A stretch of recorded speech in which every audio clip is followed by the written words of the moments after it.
The daiquiri is one of the oldest and simplest drinks that we still make in the modern era. All you need is lime, sugar, and rum. People have been mixing that up for like over 500 years. Although I should mention that ice wasn't used for most of that time, but it's a lot better with ice. Anyway, the funny thing about it is that even though it's incredibly old and incredibly simple, it's actually really easy to screw up. And that's why a lot of head bartenders or bar program managers, when they're testing out a new hire, will ask them, first of all, to make a daiquiri. Because a daiquiri isn't complicated, but it requires sensibility. You have to be sensitive to your ingredients. And according to a lot of famous bartenders, there's no set measurements that you can just follow. You kind of have to make every drink a little bit custom and make sure it tastes right before you send it out. So on that note, I have a book from an incredibly famous bartender, and I'm going to follow his instructions today and see if I can make a perfect daiquiri.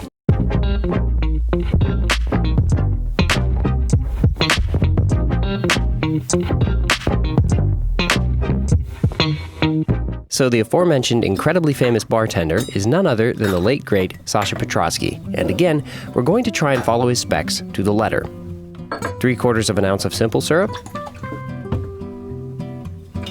7/8 to 1 ounce of fresh squeezed lime juice, and the variation there is to compensate for the variability in the tartness of different limes. You can either taste the limes plain and make a judgment on which measurement to follow from there, or if you are inexperienced like myself, you can do what I'm going to do here in just a minute.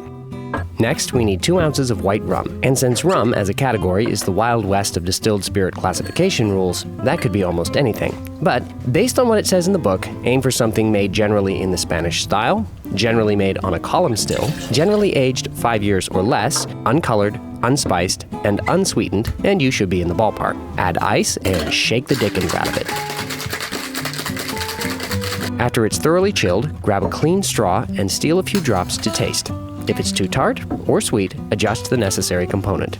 This one seems just right, so strain into a chilled coupe, and yes, coupe, not coupé, it's French, so you don't say the E on the end without one of those, thingies above it, and it's ready to enjoy.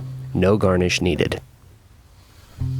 Alright, well, it's time to taste this thing and find out if I actually did it perfect or not. Obviously, I tasted it with the straw, but that was only a tiny little bit and not enough to really give you guys tasting notes. So I'm going to jump right in here. Cheers.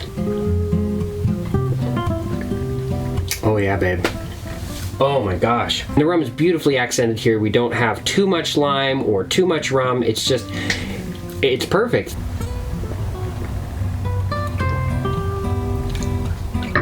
Hot damn, that's so good.